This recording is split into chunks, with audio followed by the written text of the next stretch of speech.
గబ్బర్ గర్జనలతో మారుమోగిన కొండలు ఏ ఊళ్ళో ఉన్నాయి? ప్రపంచం దృష్టిలో పడ్డ గంగదేవిపల్లిలో ఏముంది? ప్రేమికులు మెచ్చిన టన్నెల్ ఎక్కడుంది? ఆ రోజున తేలు కుట్టినా ఏమీ కాదా? ఇలాంటి విశేషాలు మీ ముందుంచే అనగనగా ఒక ఊరిలోకి స్వాగతం.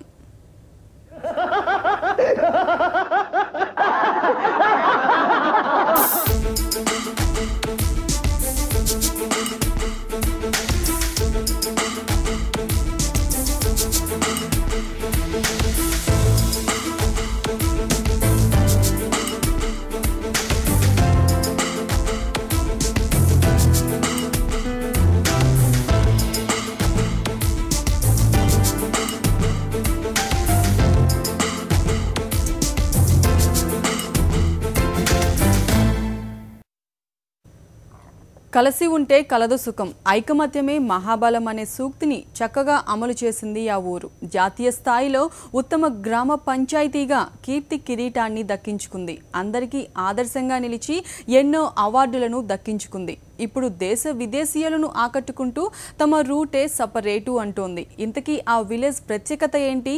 విదేశీయులు ఆ ఊరిపై ఎందుకు మక్కువ పెంచుకుంటున్నారు? తెలుసుకోవాలంటే వరంగల్ జిల్లాకు వెళ్లాల్సిందే.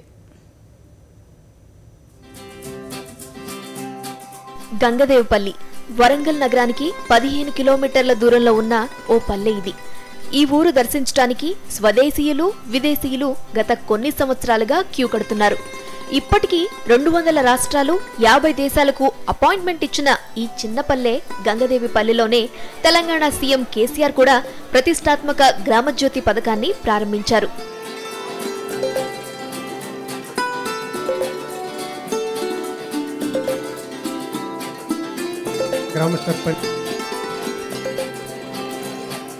ఖండాంతరాల ఖ్యాతి గడించిన గంగదేవిపల్లె జనాభా కేవలం 1084.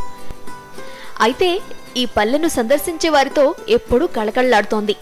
ఈ ఊరిలో అడుగుపెట్టగానే కనిపించేవి ఈ ఊరి అభివృద్ధి ఫలాలు పలకాలు.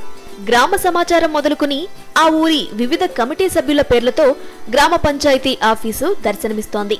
గాంధీజీ కలలు కన్న గ్రామ స్వరాజ్యం అడుగడుగునా కనిపిస్తోంది. ఇందులో ప్రజల భాగస్వామ్యం అనేది చాలా బాగుంది. అందరూ యూనిటీగా అందరూ పాలనలో ఇన్వాల్వ్ అయ్యేటట్టు చాలా వర్క్ చేస్తున్నారు. ఇందులో వాటర్ కమిటీ అనేది మెయిన్ రోల్గా ఉంది.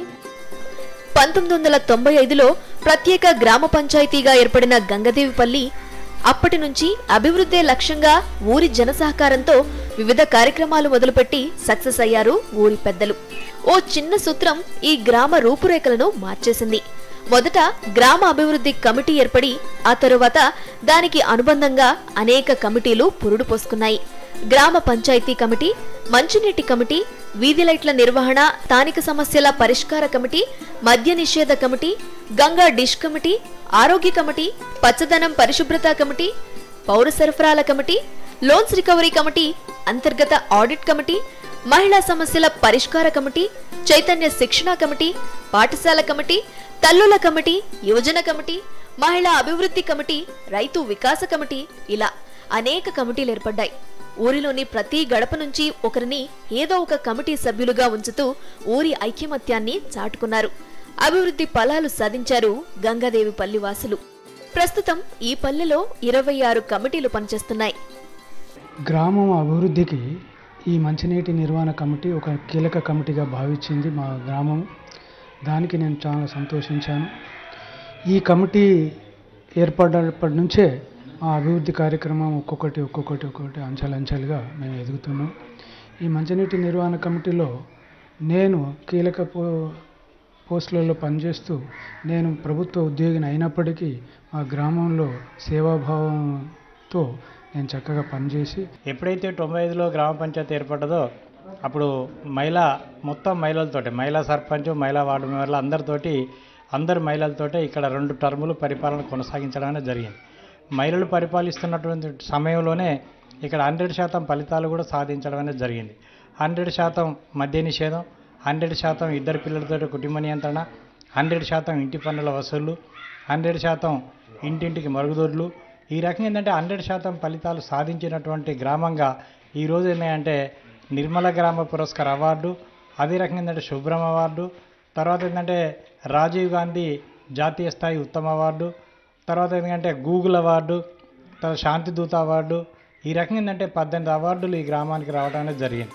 ప్రతి అభివృద్ధి పనికి ప్రత్యేక కమిటీలున్నాయి.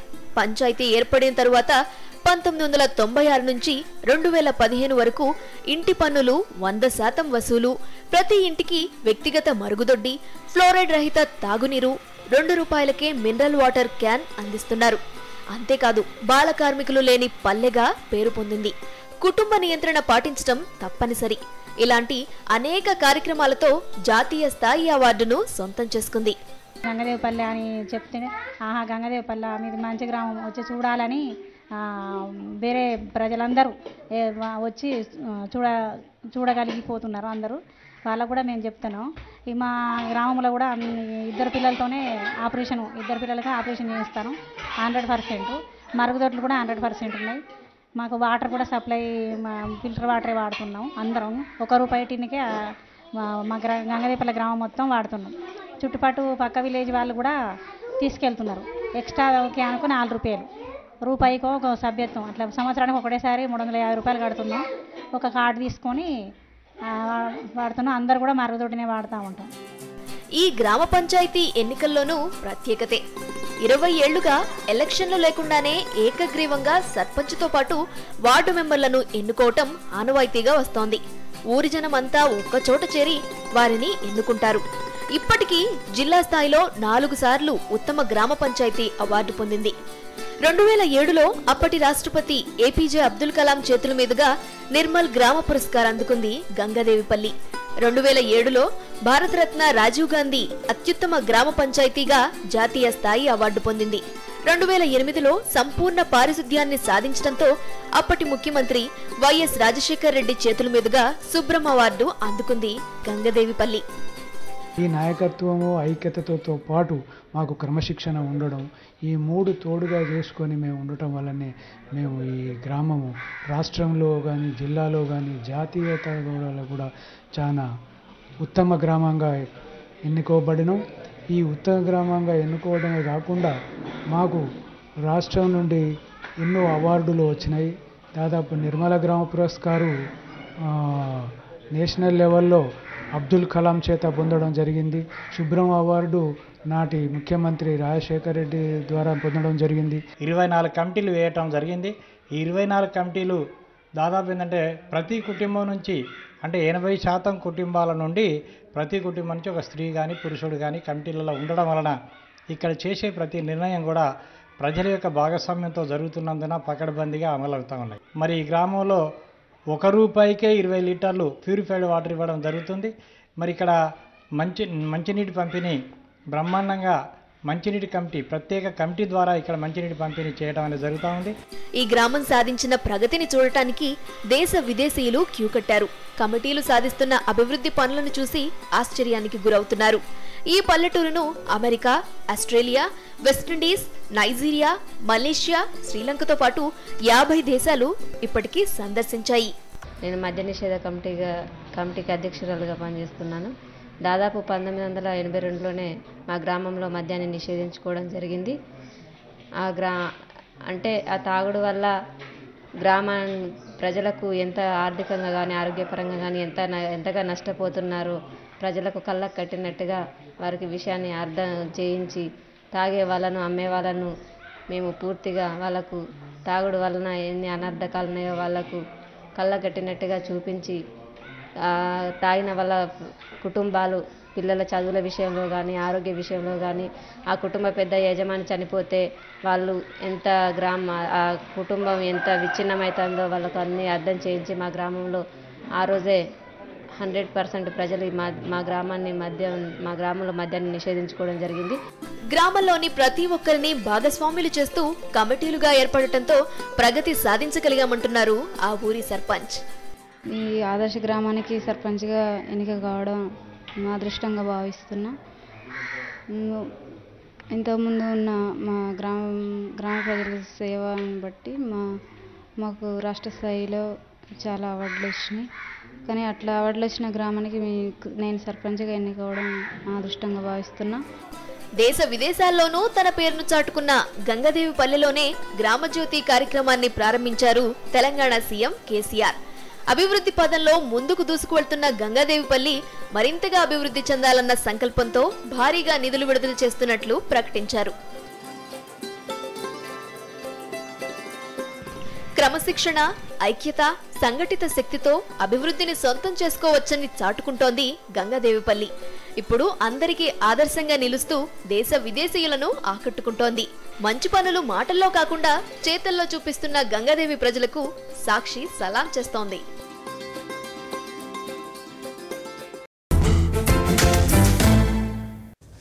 Welcome back. ఉక్రెయిన్లో ఓ అద్భుతమైన సొరంగం ఉంది. ఆ సొరంగం ప్రేమికులకు స్వర్గధామం. అందులో నడిస్తే ప్రేమ 10 కాలాల పాటు పదిలంగా ఉంటుందట.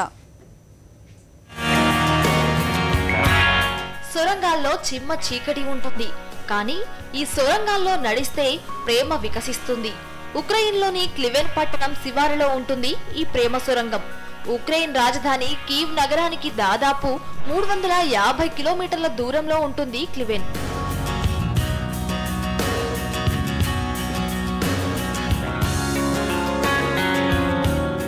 వాస్తవానికి ఇదో రైల్వే ట్రాక్.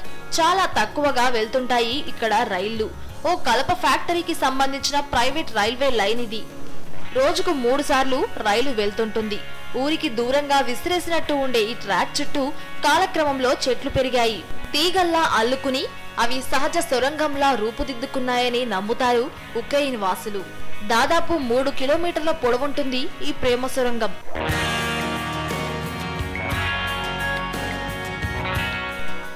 ఎక్కడెక్కడి నుంచో ప్రేమికులు ఈ సొరంగం చూడటానికి వస్తుంటారు.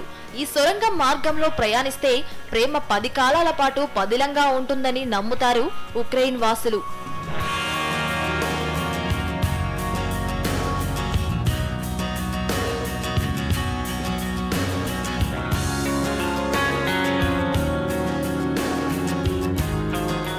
ఈ లవ్ టన్నెల్ ను అభివృద్ధి పరిస్తే చాలా మంది పర్యాటకులు ఇక్కడికి వస్తారని నమ్ముతారు క్లివెన్ వాసులు. తాజ్ మహల్, వెనిస్ కు ఇది తక్కువేం కాదన్నది వాళ్ళ నమ్మకం.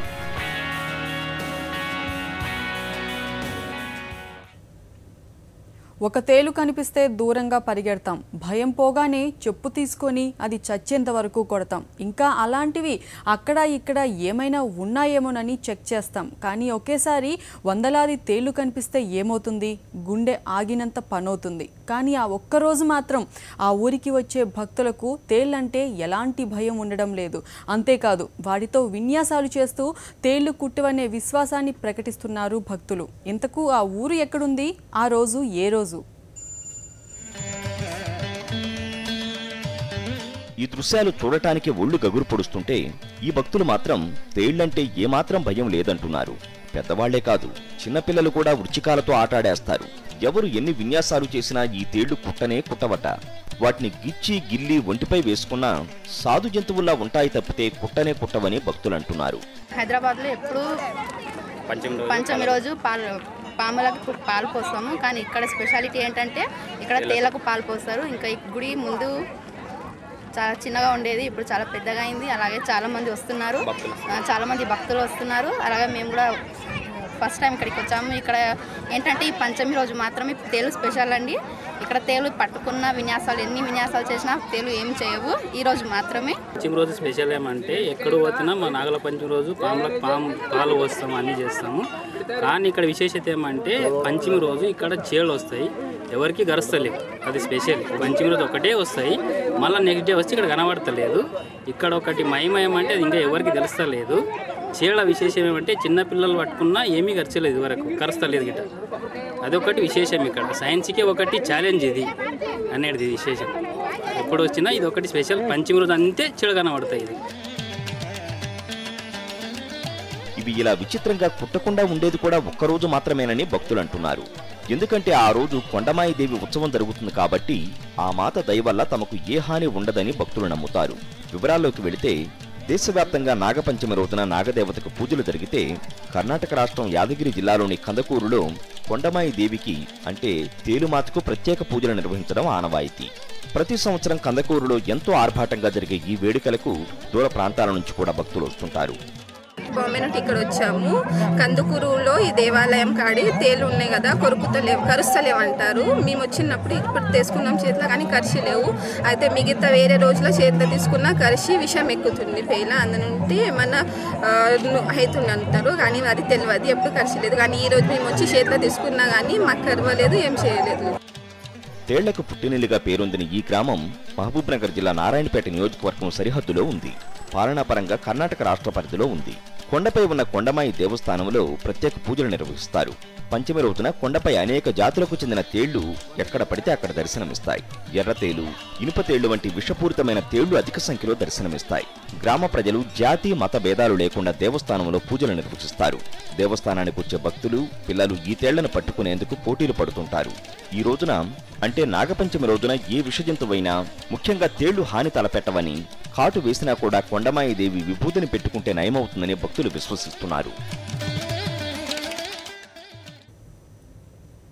తేళ్ల పంచమి పేరుతో మహబూబ్ నగర్ జిల్లా నారాయణపేట ప్రాంతంలో కొనసాగుతున్న వింత ఆచారాన్ని జన విజ్ఞాన వేదిక ప్రతినిధులు వ్యతిరేకిస్తున్నారు. తేళ్ల పంచమి రోజున తేళ్లు కుట్టవనేది అశాస్త్రీయమని, అందులో ఎలాంటి వాస్తవం లేదంటున్నారు. కొన్ని రకాల తేళ్లలో విషం ఉండకపోవడం వల్ల అవి కుట్టిన బాధ ఉండదని, అలాంటి తేళ్లు నారాయణపేట ప్రాంతంలో ఉండొచ్చని అంటున్నారు. అలాంటి ప్రచారం పట్ల ప్రజలకు అవగాహన కల్పించాల్సిన అవసరం ఉందంటున్నారు.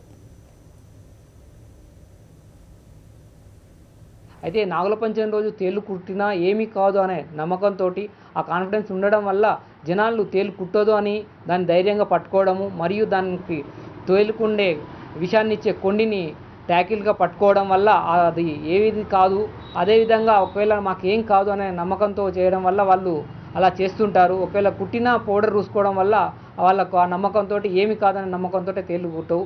అయితే యాక్చువల్గా తేల్లో కూడా రకాలుగా ఉంటాయి. ఆ దాంట్లో అక్కడ ఉండే ప్రాంతంలో, ఆ ఏరియాలో ఉండే ప్రాంతంలో, నారాయణపేట ఉండే ప్రాంతంలోకి వచ్చేటప్పటికి అక్కడ ఉండే తేళ్ళు ఆ సమయంలో కుట్టకపోవచ్చు, కొన్ని ఒకవేళ కుట్టిన విషయాన్ని లేని కూడా ఉండొచ్చు. కాబట్టి అక్కడ ఆ సాంప్రదాయాలని వాళ్ళు సాంప్రదాయంగా చేసుకుంటున్నారు తప్ప, దాన్ని వేరే రోజు పోయి తేలు కుట్టింది కుట్టిన దానికి ఏమి కాదు అనేది ఎవరికి తెలియదు. దాన్ని సాంప్రదాయం పేరుతోటి జనాల్ని ఒక మూఢనమ్మకాలకు వస్తున్నారే తప్ప సైంటిఫిక్ రీజన్గా అది కాదు. భారతీయ సినిమా చరిత్రను షోలేకి ముందు, షోలేకు తర్వాత అంటూ విభజించాలని చరిత్రకారులు చెబుతుంటారు. నిర్మాతలకు కాసుల వర్షాన్నే కాదు, అందులో నటించిన వారికి అచిరకాల ఖ్యాతిని అర్జించి పెట్టిన షోలే చిత్రం విడుదలై ఈ సంవత్సరంతో 40 సంవత్సరాలు. దేశమంతా కాదు, ప్రపంచమంతా కూడా సినిమా ప్రియులు దీనిపై చర్చోపచర్చలు చేస్తున్నారు. ఈ ట్రెండ్ సెట్టర్ సినిమాలోని గొప్పదనాన్ని మరోసారి ఆహ్వాదిస్తున్నారు. ఈ సందర్భంగా ఈ సినిమాకు సంబంధం ఉన్న ఓ ఊరు ముచ్చట్లు ఇప్పుడు చూద్దాం. 1975లో ఓ అద్భుతం సిల్వర్ స్క్రీన్ పై ఆవిష్కృతమైంది. దాని పేరే షోలే. ఇండియన్ సినిమా చరిత్రలో అదో మైలురాయి. దశాబ్దాలు గడిచిపోతున్న షోలే ఫీవర్ ఇంకా పోలేదన్నది వాస్తవం. లేకిన్ భాగనే की कोशिश मत करना.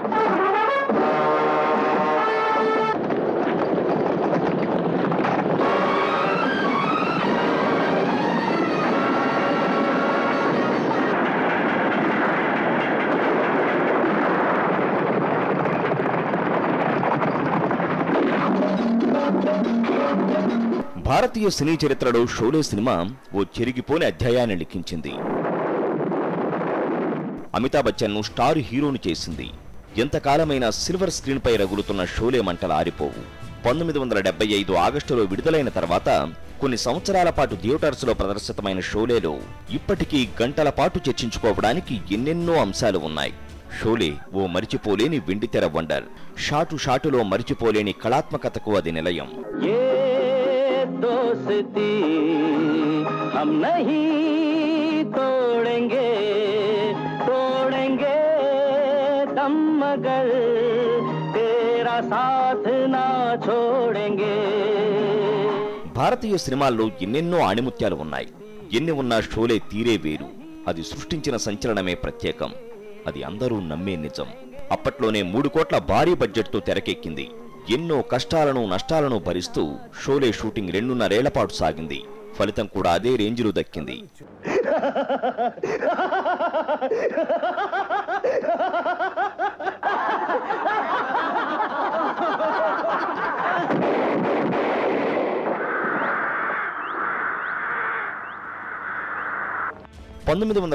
లో షూటింగ్ మొదలై 1975 ఆగస్టు నెలలో విడుదలైన షోలేలో చాలా భాగాన్ని కర్ణాటకలోని ఈ ప్రాంతంలోనే తీశారు. దీన్నే రామనగరం ఏరియా అంటారు.